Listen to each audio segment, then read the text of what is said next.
Hi guys, MrRoflWaffles here. I'm going to be doing ASMR RoflWaffles today because I'm kind of losing my voice and I still want to make content for you guys, but I also want to rest it so that I don't just end up muted when I'm playing Outbreak when it comes out. So we're going to be doing things a little differently today. So buckle up and we'll get into the news for Cold War Zombies, starting with a bunch of stuff that's in the patch notes, including the fact that original tracks from Black Ops 2 are now in the music player. Also, the lost Easter egg song from Firebase Z is in there as well if you've activated it in-game.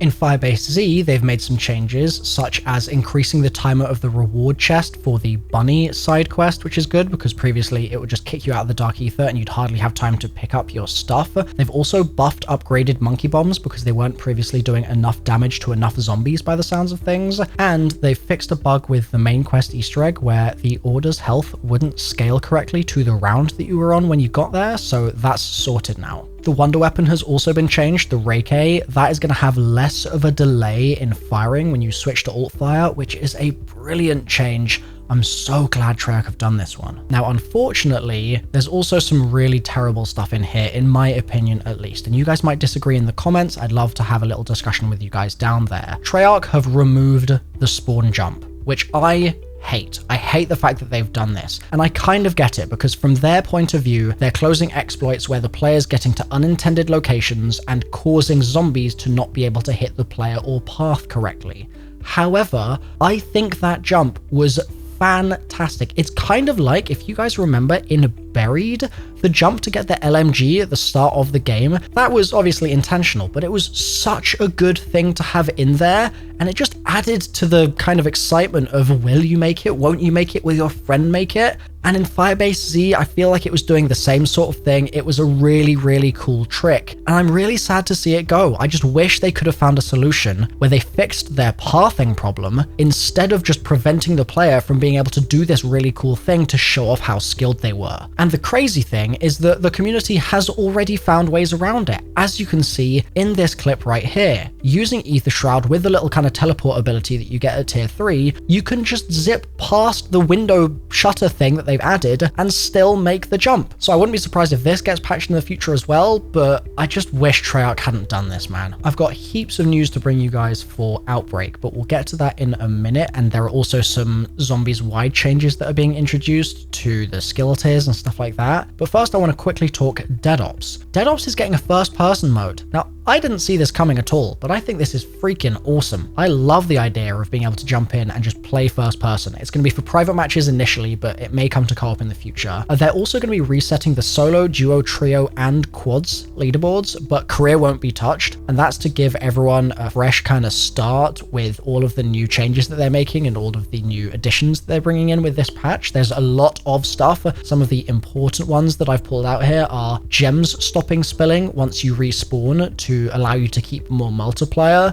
Also, the Room of Justice now always appears when round 65 is complete, and players can choose their fate when they're playing the advanced start mode now as well. It will let you choose your fate at the beginning, which I think is a fantastic addition and really increases the accessibility of Dead Ops to a wider player base. So Jugga, I'm saluting you on this one. Keep it up, man. You're doing a fantastic job in my mind. Now then, Outbreak itself is releasing basically today, which is all great, but there is also an Outbreak event. It's going to last from the 25th of February to the 11th of March, and this isn't the Outbreak mode itself. That mode is here to stay. It's permanent. This is a kind of challenge that's going to be happening across Warzone and Cold War Zombies, and if you complete those challenges, you'll obviously get a load of rewards, so that's awesome. The way it works in Warzone is the Vodyanoi ship that we saw at the end of the Season 2 trailer, that is going to basically be bringing zombies to Verdansk, which should be really intriguing, and I'm excited to see how that will evolve in the future. If you'd like to see some Warzone streams from me, guys, then let me know, because I'd love to get a little bit more into Warzone. I've never really been hooked by it in the past, but maybe that'll change in the future.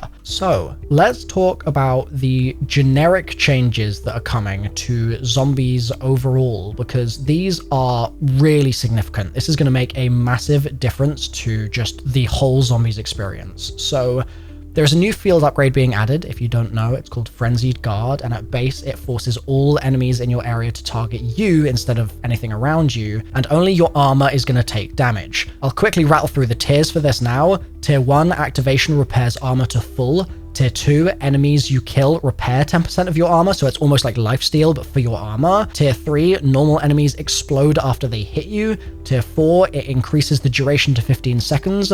And Tier 5, a slow effect is applied to all normal zombies upon activation, otherwise known as like a miniature undead man walking. Now you'll have noticed that I just mentioned the Tier 4 and 5 upgrades. These can be achieved with refined and flawless Ethereum crystals, which can be earned from Outbreak or from getting high rounds in regular zombies. They totally transform the zombies meta in a lot of ways. Like, wait till you hear what it does to Jug. It's actually nuts. I'm going to run through it all now so you have all the details, and seeing as we're already talking about field equipment, let's keep going with that. Frostblast Tier 4, you get an additional charge. At Tier 5, zombies that are frozen by the Frostblast will shatter immediately. In other words, at short range, it's like a nuke that you can just trigger whenever you want, assuming you have a charge. Pretty cool. Energy Mine, Tier 4, you get an additional mine. Tier 5, you get a kind of 3 successive stun effect, which should amplify the effectiveness of this against special enemies. Ether Shroud, Tier 4, you're going to be getting a movement speed buff. Tier 5, you gain an additional charge. Healing Aura, Tier 4, revived allies now keep all of the perks on their decay meter, which is a really nice little buff. It's almost like a Phoenix Up in some ways. And Tier 5 has the beams that heal you persisting in their original locations, and they continue to heal the player for 10 seconds, which I think is going to take some kind of getting used to. It's a bit of a strange one. If you're camping in a certain spot, this could be a really, really useful feature. If you're moving around, maybe not so much, but either way, it's an interesting change and one that I'm excited to try out.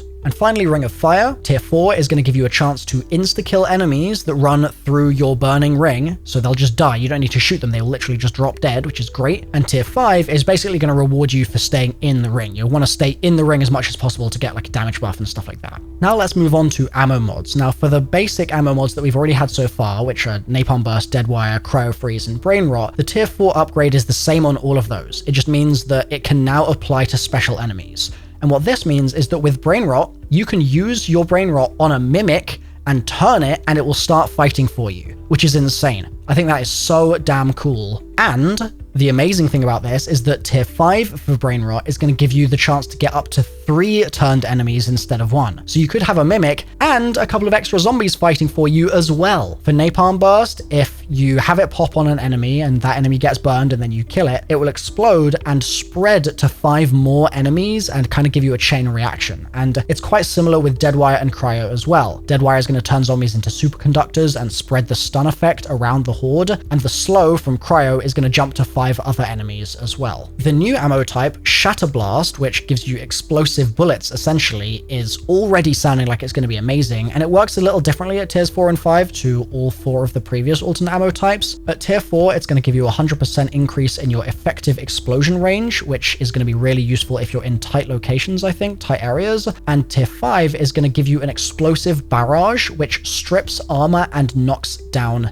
enemies. If you've got a high fire rate weapon, you could potentially have this thing popping really frequently as well, because it's your bullets that are explosive, not just the kind of chance over time that things explode. And so I'm just super excited to see how this one feels in game. Weapons now also have new skill tiers, and these mostly all work the same way. For most weapons, tier 4 is going to apply a buff to your tier 1 upgrade. So for instance, if tier 1 for that particular weapon class is increasing your close quarters damage by plus 10%, for instance, then tier 4 will change the 10% to 25%, so you get even more of a buff to that same kind of type of damage, and tier 5 will do the same thing but for tier 2. So if tier 2 is just crit damage, then tier 5 will give you even more crit damage. The exception that I mentioned is for melee weapons. At tier 4, it's going to buff your tier 2 upgrade, but tier 5 is going to give you lifesteal on each melee attack. This is crazy. This is going to mean that if you're going into a horde and trying to knife them and taking some damage, it may no longer matter nearly as much because you can just heal up from doing the attack and keep going. It's incredible. Launchers and specials now also have skill tiers, and these are going to allow the player to do more damage to higher level zombies like later rounds, and to do more damage to their armor. Okay, perks time. Deadshot at tier 4 is going to give you 10% extra crit damage. just for free. That is incredible. What a buff. And tier 5 is going to give you a consecutive hit bonus. So if you've got a gun that has a really high fire rate and a large magazine, you're going to really be able to stack up that damage bonus here, which is really cool.